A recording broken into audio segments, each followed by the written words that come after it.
On Radio Chile. Las opiniones vertidas en este programa son de exclusiva responsabilidad de quienes las emiten y no representan necesariamente el pensamiento de On Radio Chile. Ya comienza un nuevo capítulo de Agenda Global, donde cada semana nos encontramos con Eduardo Verdugo para comentar todo el acontecer político, tanto nacional como internacional, que forma parte de la palestra pública. Quédate con nosotros, ya comienza Agenda Global. Muy buenas tardes, bienvenidos a un nuevo programa de Agenda Global, aquí en On Radio Chile. Volvimos después de un par de semanas post pandemia, ya que también nos cuidamos, hay que cuidarse. De hecho, yo hoy día me vacuné, me tocaba a mí los 49 años, eso les comento, hay que vacunarse. Y tenemos un gran invitado, un joven invitado justamente que es representante de Arica por el Partido Liberal como diputado, don Vlado Mirosevic. Hola Eduardo, gracias por la invitación, feliz de estar aquí en este programa en la Radio Chile. Diputado, yo presentar primero la experiencia del diputado. Él es diputado por el distrito número 1, en la Puerta de Chile, la Puerta Norte, en Arica. Es cientista político de la Universidad Central, magíster en periodismo digital de la Universidad Mayor y representante del Partido Liberal, donde fue presidente. Ya no eres presidente actualmente del partido, ¿sí todavía? No, ya no, hace un par de años. Ah, perfecto. Es diputado del año 2014 a 2018 y 2018 a 2022. Además, justamente, él fue elegido en el 2005 como uno de los 50 líderes jóvenes de Chile por el Mercurio y la Universidad Adolfo Ibáñez. Y fue gestor del diario digital El Morrocotudo, un gran trabajo de los diarios digitales y de diario Ciudadano. Eso hay que reconocerlo. Diputado Mirosevic, un gusto que esté con nosotros. Primero, que se le reconoce como uno de los dirigentes jóvenes que existe hoy día en la nueva camada política, que este país hace tiempo visitaba, la nueva savia, sin duda. Cuando hay diputados que están casi... Melero dejó casi 30 años como diputado. Sí, desde el 90. Desde el 90, yo creo que... Y eso hablamos de diputados. Yo conozco hay políticos que están en la palestra del año 70 todavía dando vueltas. Que ya hacían políticos en el año 70 y todavía dando vueltas, imagínense. No, increíble.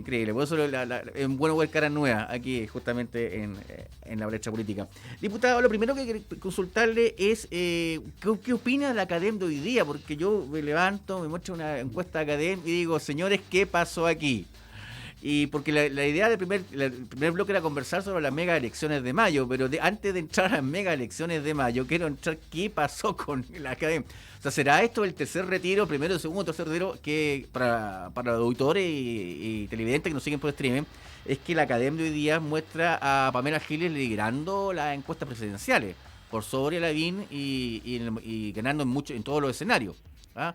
Por lo cual dice, bueno, ¿qué pasó? Pasó del cuarto lugar a primer lugar, y uno dice, bueno, ¿qué pasa aquí? ¿Será el efecto retiro de la AFP? ¿Qué piensa usted? Claro, mi interpretación, Eduardo, es que no es que exactamente Pamela Giles lidere la apuesta presidencial, la apuesta para llegar a la moneda, sino que más bien lidera el descontento. O sea, creo que hay y he conversado con mucha gente en la calle que me dice que en el fondo apoyan a Pamela no porque crean que va a ser presidenta, tampoco están dispuestos a eso, digamos, sino que simplemente creen que bueno, que hay un descontento y están expresando ese descontento. Ahora, el punto es hasta qué momento ese descontento se transforma en una opción viable para ganarle a la derecha, que eso es lo que a mí me preocupa. Obviamente, la opción, ya hablando en términos serios sobre la opción de ella de llegar a la moneda, yo creo que sería completo despropósito, no lo comparto para nada, creo que un populismo, los populismos de izquierda o de derecha, es decir, José Antonio Caz o Pamela Giles, no le hacen bien a la democracia y al final eso ha quedado archi demostrado en Estados Unidos con Trump, en Brasil con Bolsonaro. Ese no es. Ahora, como hay un momento de descontento y de satisfacción global, no solo en Chile, pero en Chile en particular, claro, hay liderazgos populistas que lideran entonces estos momentos, pero yo digo, va a llegar un minuto, ojalá lo antes posible, que ese descontento y esas ganas de la gente de demostrar su descontento se transforme en cuál es la opción viable para ganarle a la derecha. Y obviamente no es Pamela Giles. O sea, la opción viable para ganar a la derecha tiene que ser alguien que tenga después capacidad de gobernar y de gobernar en favor de las mayorías seriamente. Bueno, vamos a ver qué pasa, pero yo estoy preocupado. Sí, yo creo que muchos están preocupados. Ahora, yo no quiero desconocer las capacidades de la diputada Giles, en otro sentido que sí ha logrado aglutinar justamente lo que es el descontento y apoyo a su pareja, Pablo Maltés, justamente como candidato a gobernador regional, también ha dado que hablar, básicamente porque entramos en una segunda discusión ahí. O sea, cuando el diputado Chalper justamente le enfrenta en el rostro, decía que ya tenía que, que limitarse justamente a la votación por los gobernadores regionales. Ella dice que no se inhabilita, y además encima sale con una frase, entre comillas, que no, aún no me queda muy claro del candado chino, entendí muy bien. Pero totalmente destemplada. Entonces al final dice, bueno, esa es la calidad de la política hoy día en el Congreso, porque uno dice, bueno, entremos a una discusión, pero a mí me interesa, o sea, ¿cuál es la calidad de los parlamentarios? O sea, hablamos por un lado de un Francisco Motúa, que todo el mundo criticaba, hablamos también de una discusión por la derecha, o sea, lo que sea Camila Flores en un momento dado, que dice, bueno, ¿en qué sentido la calidad de la política, la renovación de la calidad de la política, donde usted esa nueva camada, como podríamos decir, no ha sido tan buena, o en el fondo están mostrando lo que sí existía, pero que está bajo la alfombra?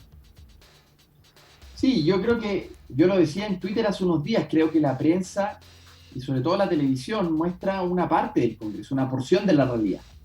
Y claro, lo que muestran es más bien la dimensión más polémica del Congreso. Entonces, ese tipo de liderazgos tienen mucha pantalla, pero la verdad es que el Congreso chileno es mucho más que eso.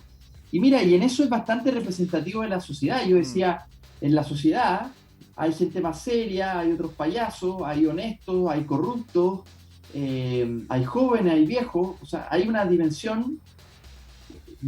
Hay abusadores de mujeres, pero también hay feministas. O sea, el Congreso representa en gran medida, aunque con imperfecciones, pero representa también la diversidad que uno puede encontrar en una sala de clase o en una sociedad. Entonces creo que, claro, no hay que confundir que el Congreso no se reduce a Pamela Giles ni a Flor Motúa. No podríamos decir eso. Hay gente muy buena, hay porros, pero también hay Mateo, o sea, hay de todo en el Congreso. Pero efectivamente la prensa toma lo que es más visible. Ahora, ese tipo de liderazgo, de nuevo, son populismo autoritario, yo no tengo ninguna duda, ¿no? En esto Pamela Giles y José Antonio Kast son caras de una misma moneda, ¿no? O sea, utilizan el populismo, no solo la demagogia es una cosa, pero el populismo es un fenómeno más profundo. Por ejemplo, ambos están de acuerdo con la pena de muerte, ¿no? Y la ponen como una gran bandera de lucha para acabar, comillas, con la delincuencia, lo cual es una completa mentira, pero a mí me preocupa que este tipo de liderazgo tome mayor... Y yo voy a estar donde esté José Antonio Kast o Pamela Giles, yo voy a estar al frente, en la vereda del frente, defendiendo la democracia, defendiendo... Ahora, para hacer eso, obviamente hay que tener una posición de mayor audacia programática, o sea, aquí hay que hacer cambios reales en Chile ya. Si es que no lo hacemos y seguimos tirando el chicle, probablemente el populismo está a la vuelta de la esquina. Diputado, y en ese sentido, y yendo a la profundidad de lo que usted plantea, si esta discusión no puede ser de populismo, por un lado izquierda o derecha, ya lo vemos con la discusión lo que va a ocurrir posiblemente en Perú, o sea, por un lado que usted está en la puerta norte y uno hay que tener un ojo por el costado porque es complejo lo que se ve. Estamos viendo entre posiblemente la Keiko Fujimori y Castillo por otro, que son también polos totalmente opuestos y dos populismos totalmente distintos por un lado. Pero mi consulta aquí, bueno, y el Partido Liberal, ¿en qué está? ¿En qué posición se coloca en este espectro? Porque se salió del Frente Amplio. Sí. Con las razones que dieron, con las razones que no se sentían cómodos en la discusión interna, y entra justamente a la lista justamente de lo que es la activa unidad constituyente, lo que es la antigua nueva mayoría, más o menos. En ese espectro, ¿cuáles son los caminos del Partido Liberal? ¿Ya tiene un candidato presidencial? ¿Se va a plegar?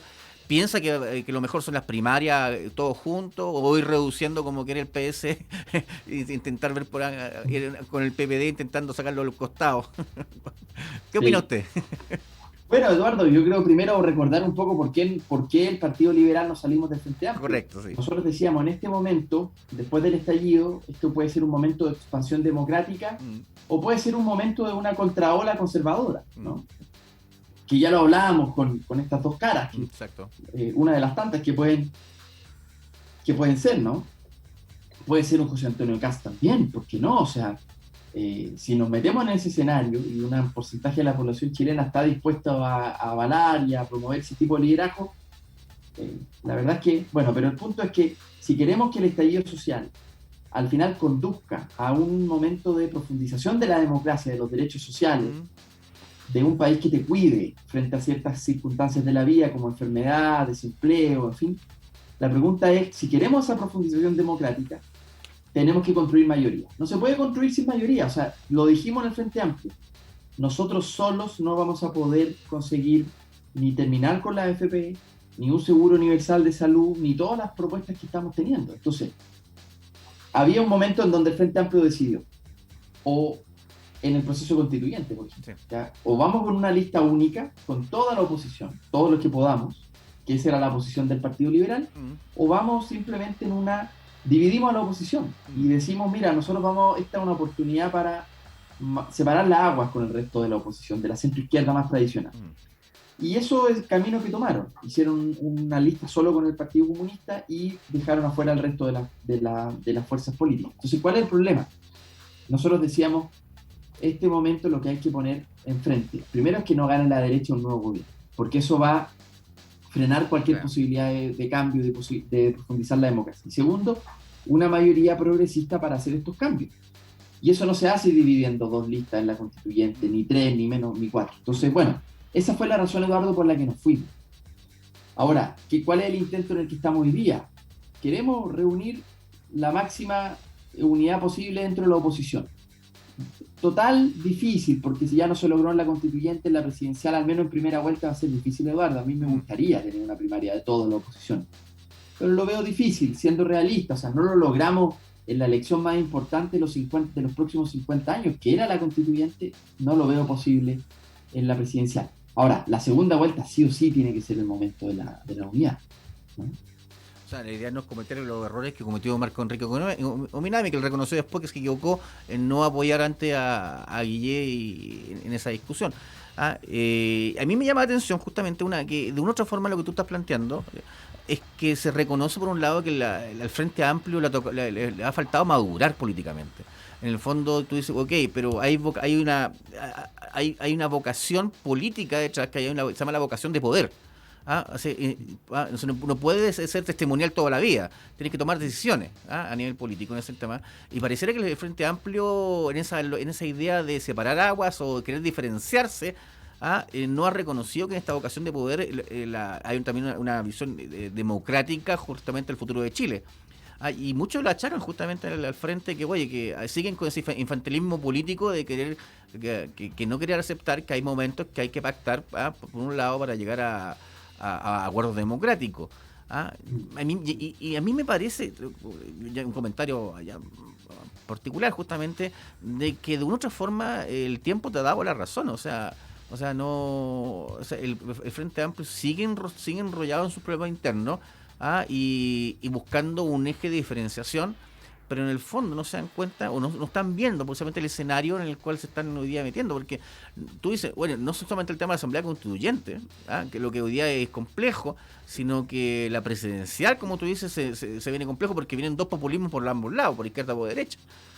Entonces, o hay una recapacitación con respecto a cuál es el rol que juega el Frente Amplio en este cuadro, en este esquema político, o vamos a sufrir los efectos que sufrimos por responsabilidad y infantilismo político como en los años 70. O sea, por ahí va la cosa. ¿No estás de acuerdo? Bueno, yo creo que claro, o sea, yo tengo grandes amigos en el Frente Amplio y los mantengo, y nuestra separación del Frente Amplio no fue un problema humano, para nada. Al revés, tenemos las mejores relaciones. Y por eso fue doblemente doloroso, porque fue una decisión estratégica que nos diferenció, digamos, porque nosotros creemos de que este momento sin mayoría va a terminar en una frustración todavía mayor del estallido social. O sea, el estallido social, y también se vio en el plebiscito, cuando gana el apruebo con los porcentajes que gana, sí, ahí hay una esperanza popular. O sea, ahí hay una mayoría del pueblo de Chile que está diciendo, quiero que haya un cambio. Y esto es más que solo se materializa en una nueva constitución, que es, por supuesto, muy importante. Sin eso, sin una constitución democrática, y dejando atrás la Constitución de Pinochet, no hay esperanza de reforma, porque la Constitución ha sido la piedra de tope. Pero la gente está diciendo algo más de fondo, no solo cambien la Constitución, o sea, queremos que se eliminen la AFP, queremos tener una salud más igualitaria, o sea, hay una demanda por derechos sociales reales y terminemos con los abusos también que ha tenido esta sociedad fanáticamente de mercado, ¿no? Yo no estoy en contra del mercado, pero ha sido la versión neoliberal chilena es una versión fanática, religiosamente de mercado, ¿no? Uno podría decir que en los viejos términos un leninismo de mercado, como dirían los viejos tercios. Exactamente. Tal cual. Literalmente, sí. Ahora, en ese sentido, a mí me llama la atención en esta discusión justamente que incluso la encuesta que apareció también el fin de semana en el Mercurio, de Criteria se lo señala, o sea, la gente ya no está pensando en el crecimiento económico, ya se dio cuenta que el crecimiento económico no es lo más importante justamente, se está justamente volcando los derechos sociales, el tema de la salud, el tema ya hay un reenfoque social justamente, se da cuenta de la precariedad que tiene esta clase media que vivía el día a día, que se da cuenta que si no existen los sistemas de protección social, no importa que gane 150, 60 en un año, cuando al día siguiente queda en la calle. Entonces al final eso de la vulnerabilidad fue una muestra real justamente de la falacia que el sistema a lo mejor le vendió. Y eso se está manifestando, por eso a mí me extraña justamente cuando tú planteas, o sea, cuando ve el Frente Amplio jugando un juego peligroso porque la encuesta, yo justamente comentaba, las encuestas dicen que la derecha puede sacar entre un 28 o un 33% de votos en una proyección, pero va a terminar con esta división que hay en la oposición, con un alrededor de un 40% de escaño. Y eso es complejo justamente para el punto final que se plantea justamente, que son estas reformas. ¿Qué planteas tú? Sí, claro, o sea, en el caso de la constituyente, la división de la centroizquierda, la división de la oposición, lo que va a producir es que tengamos una sobre-representación de la derecha, una sobre-representación artificial, producto que el sistema privilegia, favorece a los que están unidos, no los que están divididos. Y, claro, la derecha, la peor elección parlamentaria que ha tenido desde el regreso a la democracia fue 36% local. Ahora puede incluso estar puede estar por ahí o puede estar incluso por debajo, como decías tú, a nivel de votos, pero en escaño va a mantener sí o sí del 40 para arriba. O sea, en la práctica, nosotros por la división de la oposición, en la elección más fundamental de las siguientes décadas, le estamos regalando escaños a la derecha. Regalando matemáticamente es un regalo matemático. Entonces, yo estaba completamente en contra al punto que llegamos a salirnos del Frente Amplio por esta decisión. O sea, para nosotros no era trivial esta decisión. Era muy importante. Y bueno, aún así no logramos la unidad y espero que tengamos esa sabiduría en el momento de la primera vuelta, o al menos de la segunda vuelta. Si no, mira, Lavín, que es otro personaje del cual no hemos hablado, Exacto, también es un fenómeno populista, pero neoliberal. Y entonces creo que va a ser muy complicado si es que no le cerramos el paso a Lavín lo antes posible, que él termine siendo un continuador de Sebastián Piñera. Eso sería un desastre para el país. Yo no puedo imaginar ese escenario, o sea, hay que evitarlo como podamos. ¿Usted estaría dispuesto a apoyar a Jadwe si que llegara a haber una primaria abierta, como se plantea, y él fuera el candidato? Sí, yo, Eduardo, voy a apoyar a quien sea el candidato de oposición en segunda vuelta. Por lo tanto, si Jadwe es el candidato de oposición en segunda vuelta, yo voy a votar por él. En segunda vuelta.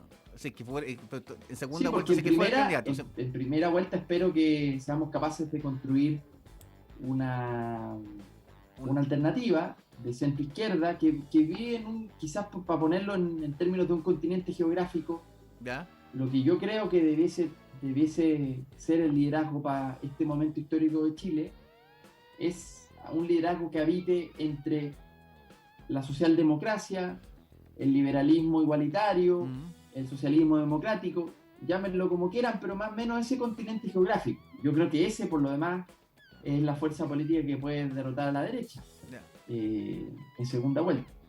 Entonces yo me lo voy a jugar por una apuesta ahí, que es donde me siento más cómodo ideológicamente, y además que creo que es lo que viene bien en este momento.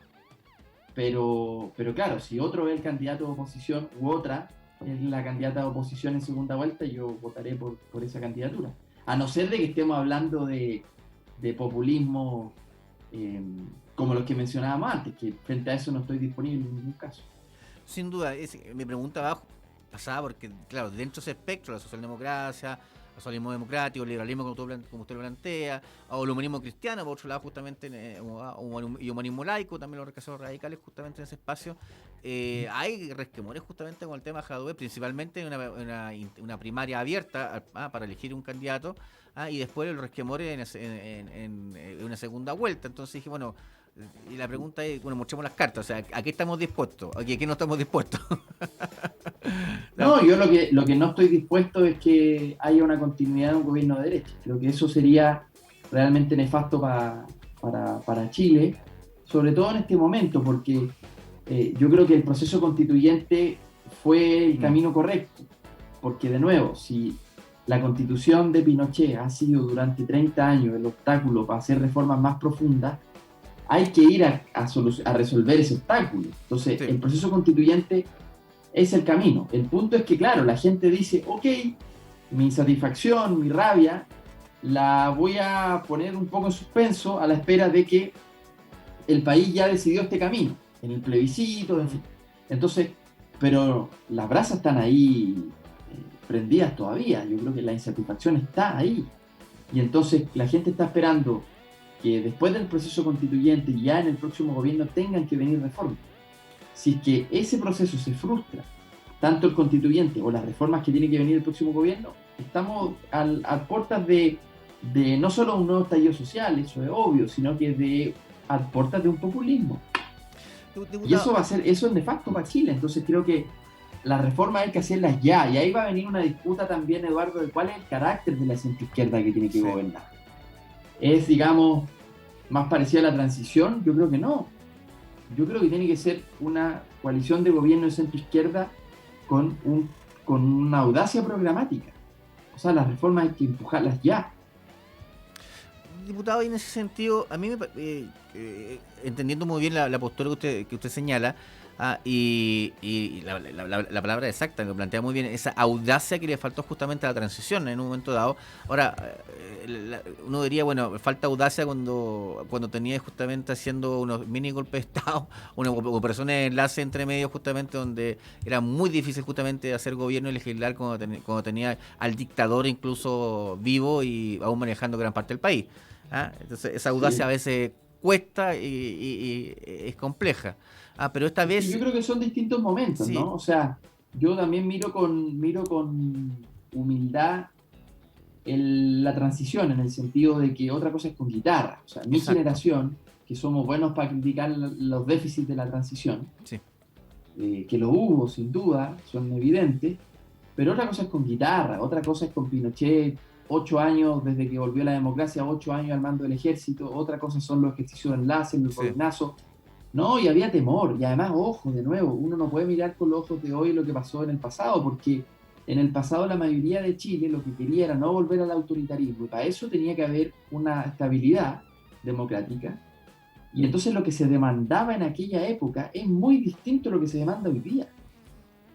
Entonces creo que no, yo miro con humildad ese momento, aunque tengo crítica a los déficits de la transición, pero de nuevo, era un contexto histórico que yo soy incapaz de comprender, porque era demasiado joven, entonces muy niño, entonces no lo... Pero conversando con mis propios viejos, el temor era que volviera la dictadura, entonces era, ojalá que los gobiernos, crucemos los dedos, que los gobiernos democráticos les vaya bien, que haya crecimiento económico, que no venga una crisis económica, que era el fantasma que la derecha metía, y que haya estabilidad y que haya más justicia social, que se disminuya la pobreza, en fin. Era otra expectativa, era otro Chile, ¿no? Sin duda.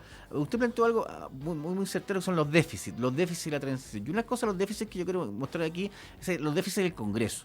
Usted ha estado dos periodos en el Congreso, ¿ya? Y a mí, y yo debo reconocerlo, yo me ha tocado trabajar justamente en un periodo también en el Congreso, y a mí lo que me falta es que, lo comentamos al principio, me falta que un tema que el Congreso adolece de calidad con respecto y no que era mejor y distinto, perdón, que no que mejore el anterior. Yo creo que tenía muchas deficiencias el anterior que estaban escondidas. Pero cuando uno ve este Congreso en general, a los parlamentarios, dice que no veo muchas veces las competencias de algunos parlamentarios para ejercer el cargo. Y uno dice, bueno, entonces dice, ¿cómo mejoramos esto?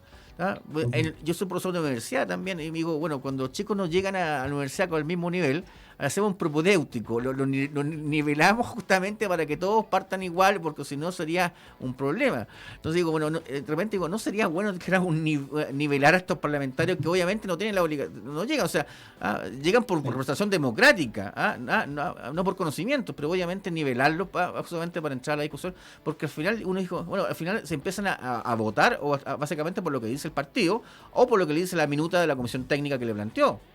Pero porque uno ve de repente que hay diputados que no han presentado un solo proyecto. Y cuando votan lo que le dice la bancada o votan lo que le dice la comisión técnica, justamente que le hizo la minuta y dijo, pues, esto es bueno, esto es malo, esto es bueno, esto es malo y listo. Entonces hay una forma de mejorar eso, ¿no?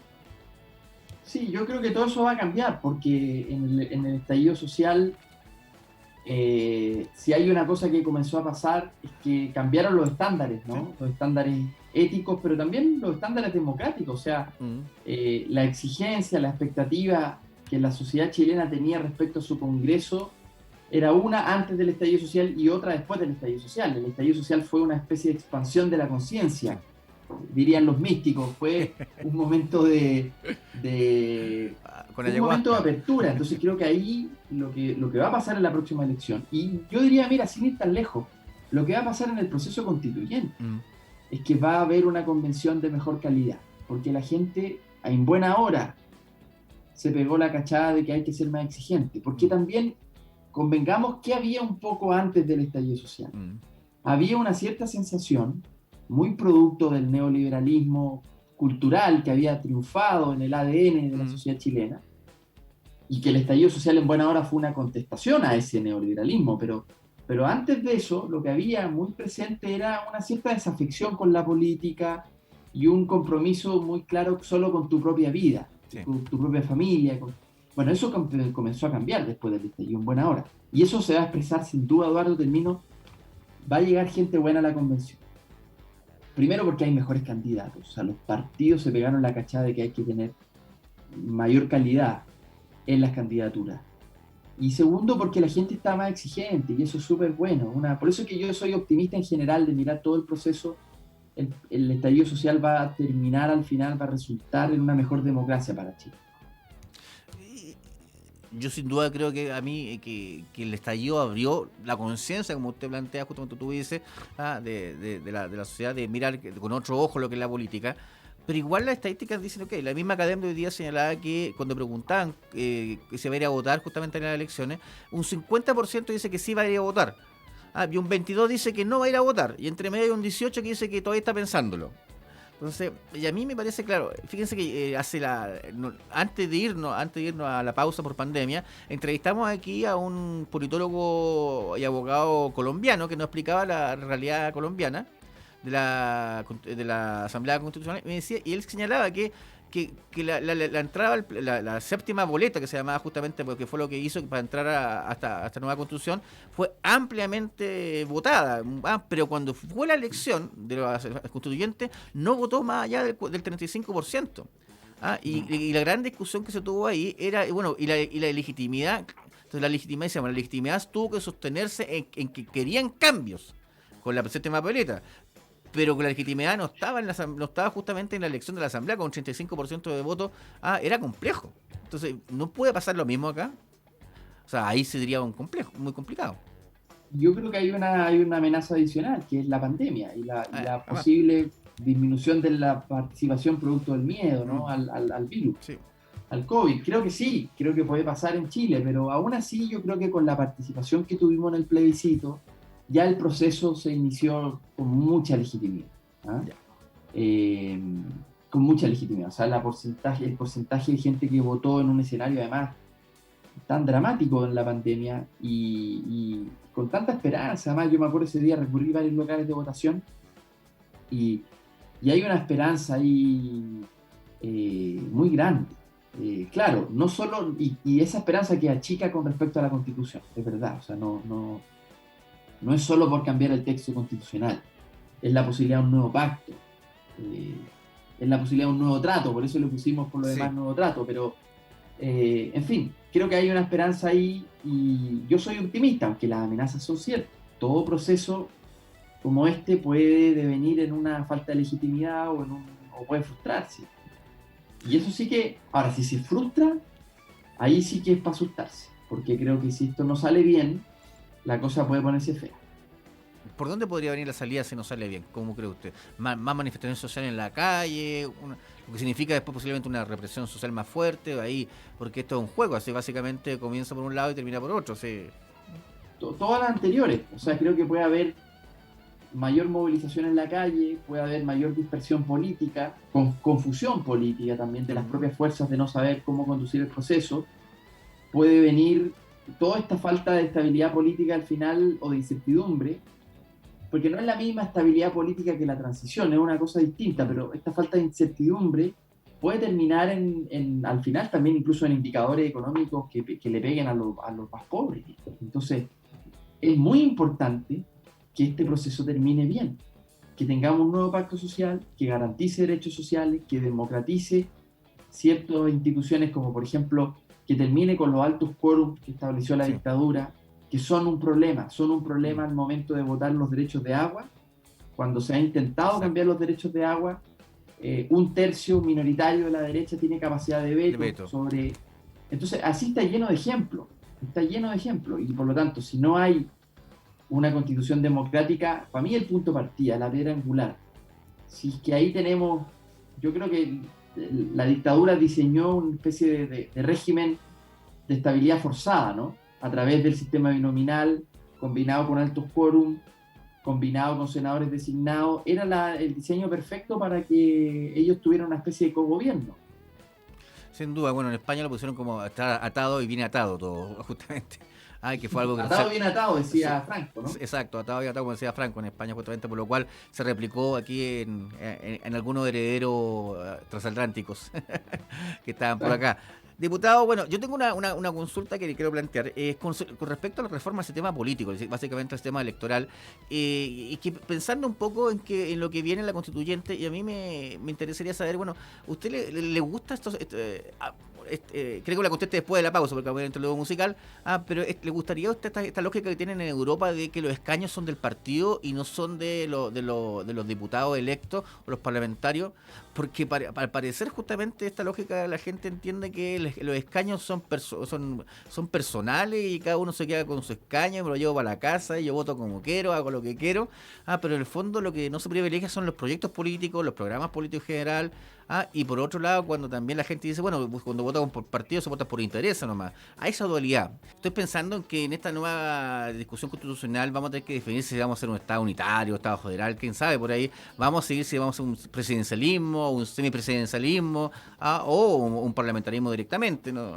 Y entre ellos también la lógica de los partidos. O sea, hay una discusión que se plantea, que yo se lo dejé, es que la gente, hay una dicotomía justamente donde el parlamentario o el diputado es electo o el congresista es electo y se lleva el escaño para la casa y yo me cambio de partido como en Brasil se llamaba el cambio camiseta. De hecho hicieron una reforma en Brasil justamente por el cambio camiseta, pues en el año 2014, más 15 y 16 se calculaba que el 60% de los parlamentarios había cambiado de partido. O sea, a ese nivel. Entonces dijeron, ok, entonces cambiamos la ley porque hasta al final son electos para un partido y se cambian a otro lado. Entonces, ¿cómo ve usted el tema del Congreso en ese sentido? ¿Es mejor que el escaño sea del diputado o el escaño pertenezca al partido que lo llevó en lista? ¿Cómo lo ve usted? Yo creo que tiene que ser...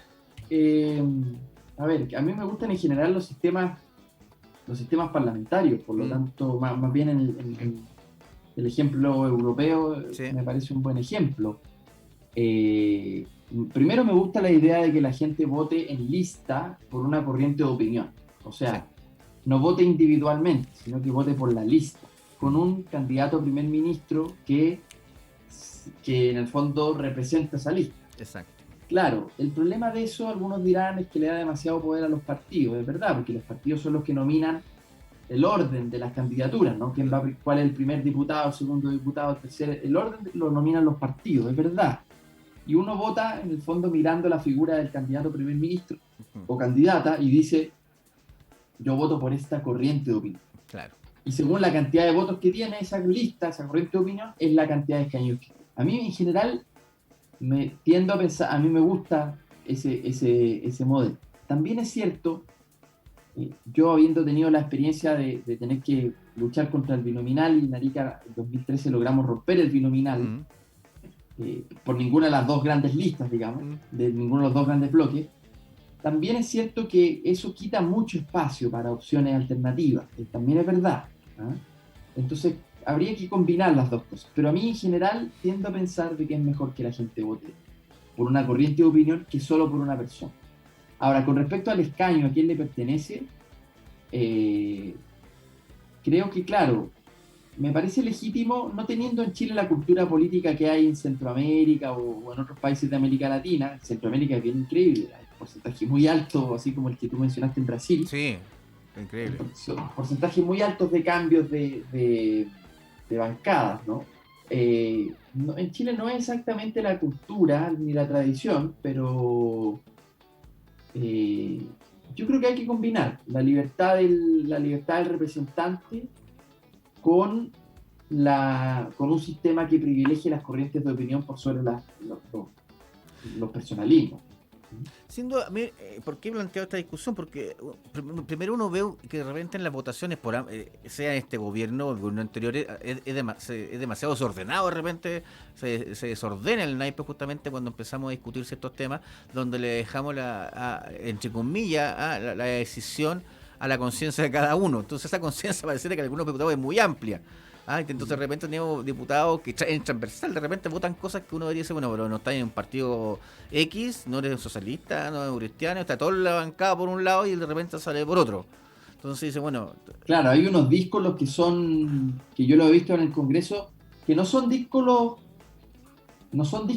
ideológicos, ¿no? Porque eso es legítimo también. ¿Sí? Yo creo que no es, por ejemplo, lo que representaba Álvaro Escobar o Marco Enrique Minami hace un par de años atrás en el Congreso, que eran díscolos ideológicos, tenían una razón de por qué ser díscolos. No, aquí yo he visto en el Congreso último, son pequeños casos, son contados con los dedos de la mano, pero son díscolos por otras razones.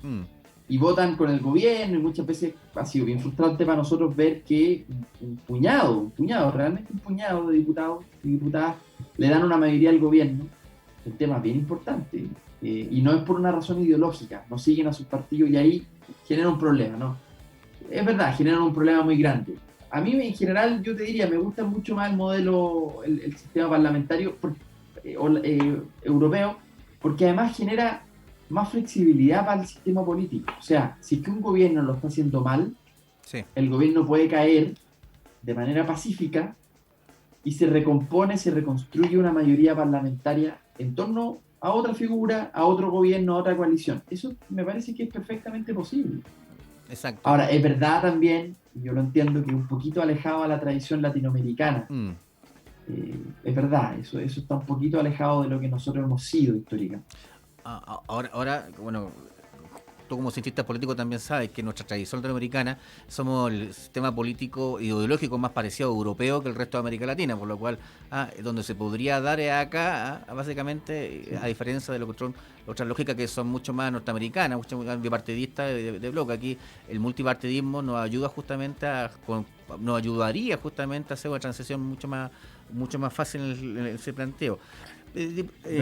Es un tema. A mí, diputado, bueno, el tema político también es fuerte, pero aquí justamente tú planteaste esto de la agonía que puede ocurrir cuando un gobierno, como este caso, no tiene los apoyos. La CADEM sabemos cómo trabaja más o menos, pero la CADEM está hablando de un 14%. Criteria está hablando de un 8% por ahí, un 8% de apoyo a la presidencia. Entonces, obviamente, este gobierno en un sistema parlamentario ya no viviría, no existiría, habría caído hace mucho tiempo. Entonces tendríamos justamente no poder ese desangramiento que estamos justamente hoy día a nivel político por la toma de decisiones. Pero en ese sentido, justamente, hoy día vivimos con lo que tenemos que vivir. Y en lo que tenemos que vivir es una pandemia. Y tenemos un gobierno que, aunque quisiéramos algunos, aunque otros no quisieran, está gobernando para bien o para mal, está arriba. Ya hay políticas que parecieran que no están de acuerdo no solamente con lo que dice la gente, sino que dice el sentido común. Entonces yo escuchaba, perdón que me paréntesis que ayer escuchaba el exministro candidato Briones hoy día hablando que iba a buscar profesores al extranjero. Entonces digo, ok, o sea, ¿en qué país estamos? O sea, yo dije, no, ya van 3 ya, yo no sé ya la próxima para dónde va. Entonces está como ex ministro Mañalich, que no sabía que había tanta gente viviendo junta como ha llegado. O sea, entonces, yo no sé, el país, hay 2 países, pero en esos 2 países dice, ¿qué pasa con el tema sanitario? Porque el fondo dicen, hoy día nos dieron permiso para vacaciones. La mayoría nos tomamos el permiso de vacaciones, hay que ser real. Hay que ser justo con el tema. Pero si no hubiera estos permisos de vacaciones, si no esta flexibilidad laboral justamente con la licencia que te dan estos permisos laborales, entonces no tendríamos este pic que tenemos hoy día de contagiados que es alarmante. Y nos dan, y a nivel mundial nos dan como un caso, no siquiera anecdótico, sino un caso de estudio. O sea, entonces, y lo peor que puede salir que el caso de estudio que lo que resuelvan los académicos es que no es un problema sanitario, es un problema de toma de decisiones. Entonces, la pregunta es, ¿cómo salimos de este entuerto, según usted, resolviendo un tema sanitario, un tema económico y un tema político, post pandemia? ¿Cómo nos sentamos de post pandemia? Sí. ¿Cómo lo ve usted? Sí, bueno, mira, yo he estado echándole un vistazo a otros momentos de la historia similares a estos, con condiciones muy similares. Por ejemplo, la gran crisis, ¿no es cierto?, de norteamericana, produjo después en toda la década del 30 una gran crisis económica. Muchos países como Chile se vieron afectados y la conclusión fue, mira, hay que pensar en un crecimiento más bien hacia adentro, ¿no? Porque si dependemos mucho de la economía global y de sus vaivenes, lamentablemente vienen estas crisis de origen en Estados Unidos y nos pega a todos. Pero hubo otra conclusión. Hubo la conclusión de no podemos dejar a grandes sectores de la población a la suerte cuando hay una contingencia que no depende de ellos. Y entonces se comenzó a tener una política, la cuestión social, ¿no? Surge con fuerza en el mundo. Y yo creo que en Chile, y ahí vino el nuevo trato de Roosevelt, ¿no? Sí. Entonces yo creo que en Chile tenemos coincidió el proceso constituyente con la pandemia, para imaginar una nueva manera de convivir, una nueva manera de relacionarnos y de entendernos como sociedad chilena. Y eso creo que es una tremenda oportunidad, combinar esas 2 discusiones. Y me parece que va a ser difícil para los sectores más bien conservadores de la sociedad, que también tienen que estar representados en la convención, y no tengo ninguna duda. No estoy negando con esto su existencia. Lo que estoy diciendo es que esos sectores que han tenido una posición más bien dogmática frente a la seguridad social, casi negándola, ¿no? Casi que proscribieron la seguridad social en la propia Constitución. La palabra solidaridad no está en ninguna parte. Esos sectores hoy día, después de la pandemia y después del estallido social, espero que lleguen con una nueva conciencia, una nueva sensibilidad a sentarse a la Convención Constitucional. Porque ya la seguridad social no puede estar proscrita en Chile. No puede ser solamente políticas muy focalizadas para superar la pobreza. No es suficiente. Sin duda. Así que yo veo con optimismo este momento. Lo veo con optimismo. Sin duda. Bueno, tú mencionaste básicamente que después de la crisis del 29, el crash del 29 en Estados Unidos, se abrieron los proyectos sociales justamente, y claro, Uruguay fue el primer país del mundo justamente que creó el sistema de seguro social. Los vecinos, los uruguayos, el modelo lo ha seguido funcionando bastante bien en ese sentido. Y Chile tuvo que subió el carro después. E incluso también el tema del crecimiento hacia adentro lo estamos viendo. Biden recién acá, hace una semana nomás, comentó que el proyecto de infraestructura más grande de Estados Unidos después de 50 años, justamente, es una lógica de inversión interna para poder solventar justamente esta crisis. Entonces, y ahí donde donde dice, bueno, la solución no es la que tenemos de un sistema justamente donde no es regulatorio, que desreguliza todo, que no hay fiscalización, que no hay control, sino mirarnos hacia adentro, como tú bien planteas, hacia un crecimiento, reforzar la industria, la empresa y la protección social. Ahora, mi temor no solamente pasa por lo que pasa en la Asamblea Constituyente, mi temor pasa también por lo que pasa a nivel político, imagínate. O sea, ¿qué va a pasar con la elección? Entonces ahí viene un punto, o sea, ese es un tema. Yo creo que lo que es la oposición hoy día necesita mirar no solamente la constituyente, sino el tema político de lo que viene. Y eso quien sea tú lo dijiste, puede ser el candidato, puede ser Lavín, puede ser Pamela Giles, puede ser Kast, pero seguimos hablando de populismos. Seguro. Mira, yo sobre lo del crecimiento hacia adentro, yo mencionaba el periodo de post la Gran Depresión, que esa fue una de las conclusiones en esa época. En este caso, no estoy tan seguro de que Chile, siendo un país tan frágil, tan pequeño, tenga la posibilidad de sustituir su modelo de exportaciones. No creo. No creo tampoco que sea el camino. Claro, obviamente hay que combinarlo con algunas políticas, sobre todo de innovación más locales, pero creo que, digamos, no creo que tenga mucho sentido hoy plantearse la misma pregunta del 29, en el sentido, o lo que vino después, porque claro, nosotros somos un país que depende de estar abierto al mundo, no veo que podamos reemplazar eso. Sin embargo, sobre la segunda parte de la pregunta, es que, claro, yo creo que aquí los países pueden darse el lujo de tener incluso hasta malos equipos de fútbol, pero no malos políticos y políticas, porque y ahora es un momento clave, o sea, si hay un momento donde la política tiene importancia, es en los momentos de incertidumbre, porque en los momentos de estabilidad las cosas y la sociedad marcha a su ritmo y no hay tanta necesidad de la política, digamos, siempre hay necesidad de la política, pero ahora hay una urgencia de la política. En los momentos de crisis donde hay que conducir las cosas hay una urgencia de la política y ahora no puede fallar. Ahora no nos podemos dar el lujo de tener malos jugadores.